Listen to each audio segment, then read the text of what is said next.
अस्सलाम वालेकुम।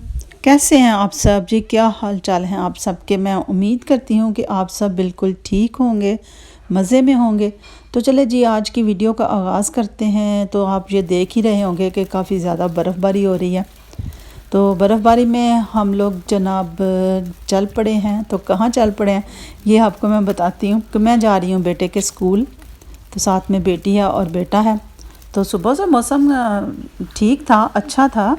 तो बस जैसे ही तकरीबन 12 के बाद से ये थोड़ी सी बर्फ़बारी होना शुरू हुई है। तो मुझे इस वक्त तकरीबन 2 का टाइम था, 2 या ढाई का टाइम होगा। तो यहाँ स्कूल में पेरेंट्स और टीचर मीटिंग थी।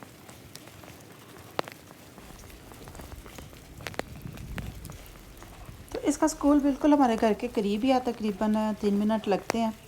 तो चलें, ये देखें जी, ये सामने इसका स्कूल है। स्कूल में हम आ गए हैं। तो इस वक्त मेरा बेटा 6ठी क्लास में है। तो 6ठी क्लास ये प्राइमरी स्कूल की आखिरी क्लास होती है। इसके बाद बच्चों ने हाई स्कूल में जाना होता है। तो चले, जैसे आज स्कूल का ज़िक्र होगा तो मैं थोड़ा सा आपको एजुकेशन सिस्टम के बारे में बता दूं कि जो स्विट्ज़रलैंड का एजुकेशन सिस्टम है ना, ये बहुत अच्छा एजुकेशन सिस्टम है। वर्ल्ड बेस्ट एजुकेशन सिस्टम माना जाता है स्विट्ज़रलैंड का। क्योंकि यहाँ 6ठी क्लास तक प्राइमरी स्कूल होता है और उसके बाद जो हाई स्कूल है ना, हाई स्कूल के आगे 3 लेवल होते हैं। एक सबसे कम दर्जे में, एक मिडिल में और एक सबसे हाई लेवल का होता है। कम दर्जे में बच्चे जो तकरीबन 40% तक मार्क्स जिनके आते हैं ना, वो बच्चे उस स्कूल में जाते हैं। सबसे कम वाले स्कूल में, उसको यहाँ पर रियाल शूले बोलते हैं। शूले डच में बोलते हैं स्कूल को। तो उस स्कूल को रियाल शूले कहते हैं। उसके बाद जो 50 से 70% तक, 75% तक जो मार्क्स लेने वाले बच्चे हैं ना, वो जाते हैं मिडल लेवल का जो स्कूल होता है। वो अच्छा स्कूल जाना जाता है, ना बहुत कम ना बहुत हाई। तो वहाँ से भी बच्चे जो जाके है ना, वो हर किस्म की फील्ड में जा सकते हैं। तो जो रियाल शूले वाले बच्चे हैं ना, जो सबसे कम लेवल वाले लेवल में जाते हैं बच्चे, तो वो जो बच्चे हैं ना, आगे जो हाथ का काम करते हैं ना, जिसको हम कोई कहते हैं जी हुनर सीख लिया इस तरह का, तो वहाँ से बच्चे उस अपने हाथ वाले काम की तरफ जाते हैं। और जो जो बच्चे उसके बाद 80 to 85 95% मार्क्स जिनके आते हैं, वो बिल्कुल जो हाईएस्ट लेवल का स्कूल है उसमें जाते हैं, जिसको कि यहाँ पर बुजुर्ग शूले बोलते हैं। और जो दरमियान वाला लेवल है उसको सेकंडदार शूले बोलते हैं। ये जी, इस तरह यहाँ पर इनके 3 स्कूलों के होते हैं। तो आज बेटे की जो मीटिंग थी ना हमारी, वो इसी सिलसिले में थी कि फिर इस वक्त आके वो लोग फ़ैसला कर लेते हैं कि भाई आगे बच्चों ने किस स्कूल में जाना है। तो बच्चे के तो माशाल्लाह से अल्लाह का शुक्र है कि मेरे बेटे की अच्छी है, क्योंकि इसकी स्कूलिंग यहीं से शुरू हुई थी, तो इसलिए इसकी ज़बान वगैरह भी अच्छी है। तो ये अच्छे ही स्कूल में जा रहा है। ऊपर वाले मतलब हाई लेवल जो स्कूल है ना, उसमें ही जाएगा इंशाअल्लाह ताला। तो उसके बाद जनाब हम लोग आ चुके हैं मार्केट में। मार्केट ये C&A में मैं आई हूँ। तो कुछ शॉपिंग करनी थी, कुछ वैसे चीज़ें देखनी थी। अभी ज़रा कुछ अगर कह लेंगे गिफ्ट्स हंट के लिए मैं आज आई हूँ। तो मेरा ख्याल है गलत नहीं होगा। तो बस ऐसे ही ज़रा देखने आई हूँ। मैं ना काफ़ी अरसे के बाद मार्केट में आई हूँ। तो बस देखना था कि क्या क्या नई चीज़ें आई हैं, नई वैरायटी क्या आई हुई है। तो आजकल पता ही है, जैसे अब क्रिसमस की वजह से तो दुकानें भरी पड़ी हुई हैं और काफ़ी अच्छी वैरायटी है। तो C&A जो है ना, वो बड़ा अच्छा स्टोर है। पर्सनली वैसे कहें ना तो मुझे पसंद है। हर तरह का कपड़ा, मतलब लेडीज़ भी मिल जाते हैं, जेंट्स भी हैं और बच्चों के भी हैं, न्यू बॉर्न के भी हैं। हर किस्म का साइज़ मिल जाता है। एक तो इनकी कीमतें बहुत अच्छी होती हैं, इनकी क्वालिटी भी ठीक है और इनके सबसे बड़ी बात कि हर किस्म का साइज़ इनसे मिल जाता है। और वैरायटी भी इनके पास काफ़ी ज़्यादा होती है। तो मुझे अक्सर यहीं से ज़्यादा चीज़ें पसंद आती हैं। कपड़े अगर मैंने अपने भी, बच्चों के भी, मतलब बड़े बेटे के मेरे वो जेंट्स वाले सेक्शन में उनको वहाँ से ना पसंद भी आ जाते हैं और साइज़ भी पूरे आ जाते हैं आराम से। तो बड़ा अच्छा, इस लिहाज से बड़ा अच्छा स्टोर है।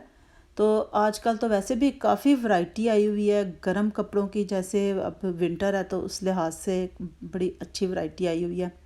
तो जिस किसी को अपने बच्चों के लिए कपड़े ख़रीदने हो तो वो ज़रूर C&A में जाके तो अच्छे। और कीमतों की अगर बात करें तो कीमतें आपको पता ही है कि अब क्रिसमस की वजह से कीमतें तो थोड़ा ज़्यादा ही हैं, मतलब फुल प्राइसेस पे हैं।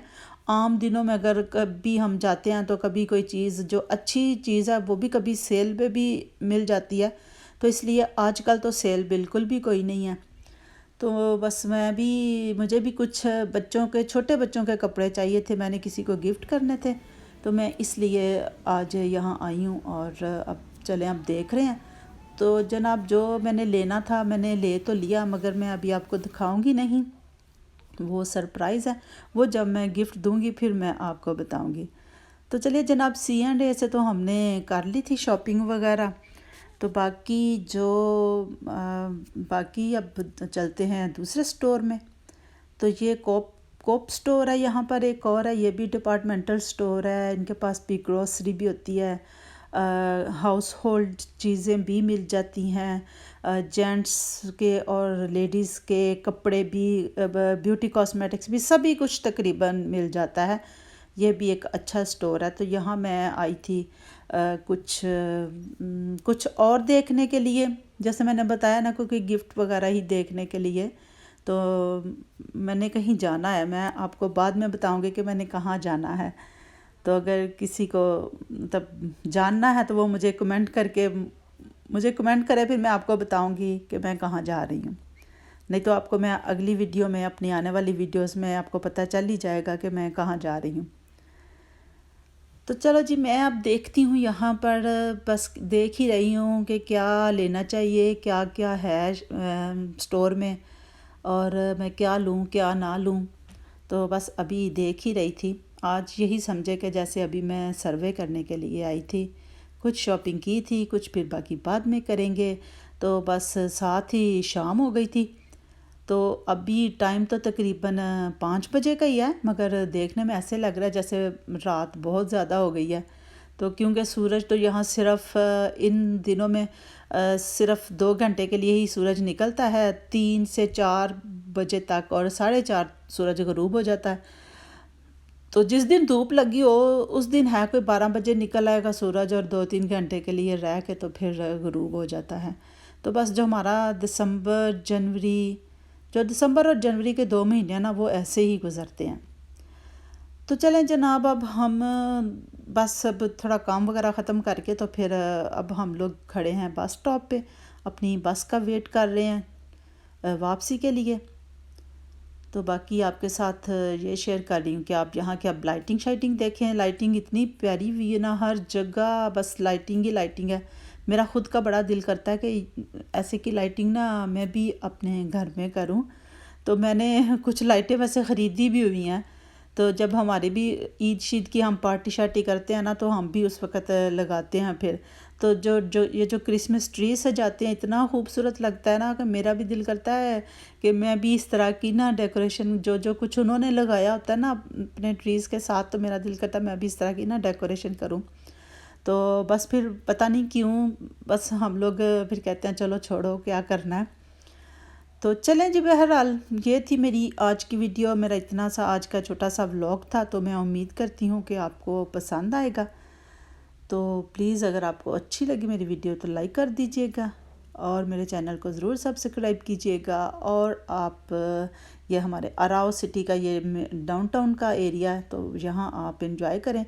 तो यहाँ पैदल चलने में भी बहुत मज़ा आता है, जब इस तरह की लाइटिंग हुई होती है ना, तो पैदल चलने में बहुत मज़ा आता है, जबकि अगर ठंड ज़रा थोड़ी हल्की हो। तो चलें जी, ठीक है जी, इसके बाद मिलूँगी मैं फिर आपसे किसी नई वीडियो में। टिल देन, अल्लाह हाफिज़।